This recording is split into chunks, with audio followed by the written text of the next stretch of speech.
Welcome to Ozarks Live. It's Tom and Joy.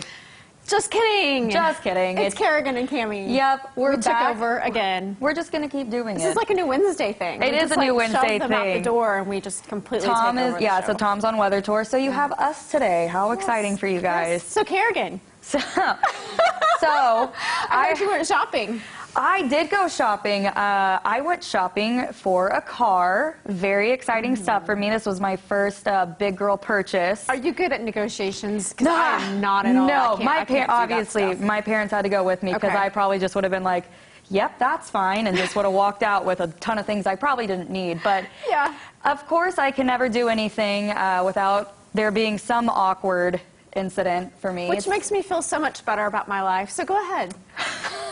Thank you, Cammie. Yes. I'll just dive right in. So I went to go buy a car yesterday. I won't say where, but I went to go buy a car, and great experience. Got a fun car. Got a car I'm very happy, excited about. And of course, I'm sitting there with the dealer, and he gets up to go talk to finance people. And when he comes back, all of a sudden, I just hear someone say, "Well, hey, Kerrigan," and I look, and lo and behold, there is a person that I'm on TV, that I met on a dating app. And very awkward. I was just like, oh, hey, these are my parents. This is fine. And so all in all, very awkward experience. My mom looks at me and she's like, well, he's cute, Kerrigan. And I'm like, she doesn't know, right? No, she had no idea how I knew him. But leave it to mom to... Yeah, tried to... They hook you up anyway. Yeah, so then the car dealers are just kind of like started trying to sell me on this guy too, and I was like, I got the car, thank you. You made one sale today, one's enough, right? So yeah, of course my car purchase turned into a whole story that I'll never forget. So are you off the app? So because now you're gonna get some more I don't know, swipe left, swipe right, I don't know. Oh God. All right, anyway, enough of that. We're not saying which app that is. We have a great show for you guys today. Maybe, we'll see. Cammie's here, so you know that's always a great time. Plus we get to hear from our friends over at the Springfield Greene County Library for some summer reading suggestions, which we need. Yes, and we get to hear from Mr. John Sellers from History Museum on the Square. And of course, we said it earlier, Tom is over at Weather Tour. He's at Wild Animal Safari today, so we'll get to check in with him in a little bit. Yes, but before we get to all that, here's what's on the radar.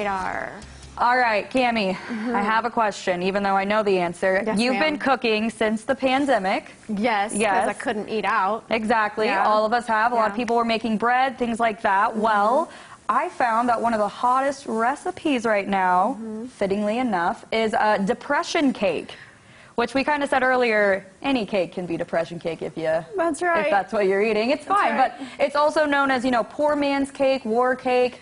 It's milkless, eggless, butterless, and it's born out of necessity because obviously during the Depression, no one had anything except, of course, flour, sugar, cocoa, oil, all those things, and sometimes leftover coffee. Well, some are now calling it, again, quarantine cake. Again, fittingly enough, because... You know, we're in another one of those things. But as it turns out, searches for the depression cake are up 60% over the past month. And other Depression-era recipes are gaining momentum as well. Peanut butter bread, for one, you know, only 5 ingredients, none of which are butter, eggs, or yeast. You so know, nothing that goes bad, basically, and the cheaper ingredients. Yes, the stuff that you probably have a lot of. It's flour, sugar, salt, a ton of baking powder, milk, and peanut butter. So... it's coming back. We are now on to quarantine cake instead of depression. Do you know I made this? I had never heard of it until the pandemic started, and I just started like, this is kind of like the Depression. I mean, not really because, you know, but I started Googling some things like that. Easy recipes. You want to find things that you don't, you know, you can't find. So exactly. All right. Well, anyway, how fitting. We'll talk about one man's trash is another man's treasure. So a pair of glasses known as Martin's Margins were recently rescued from a New Zealand landfill. It turns out they were designed by optician Benjamin Martin way back in 1756. They are older than the United States. The unusual thick-framed look was a result of Mr. Martin's belief that exposure to sunlight would cause damage to the eyeglass lenses. So a little bit of treasure found in the trash. However, that's not the end of the story. The glasses were put up for auction on the Trade Me website. The winning bidder, Aaron Smiley, put in the winning bid just before moments before the auction ended on Sunday night. His bid was $5,262. Holy cow. Smiley said he bought the glasses as a tribute to his partner who had passed away at the end of May. Since there is no maker's mark that could be identified on the frames, there's no way to actually prove they were made by Martin himself.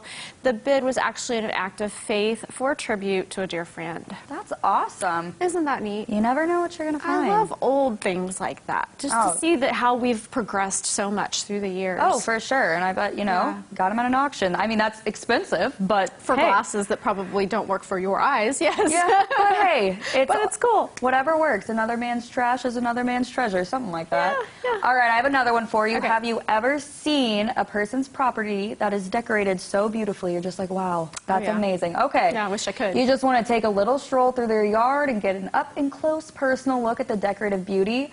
Well, there's a place in Cambodia that you actually don't want to try this. There's a guy there who dressed up his yard with some absolutely do not touch decorations. What? Yeah, unexploded live landmines.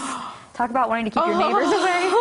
There are about 30 of them mixed with other junk hanging from a tree in his front yard. It turns out... Other junk. Other junk. You just say whatever that. you want. Turns out this exterior decorator worked as a deminer in his neighborhood. His skill at finding the mines is clearly undeniable. Clearly, he's still alive. And although it's illegal to dig them up, authorities did not issue a formal punishment, only an official scolding. So I'm thinking next time, maybe go with those ugly plastic flamingos. You know, they don't explode. Right, and I guess they thought his own punishment would be he would explode if he did it wrong. So I mean, it's like, man, I'm gonna stay away from his yard.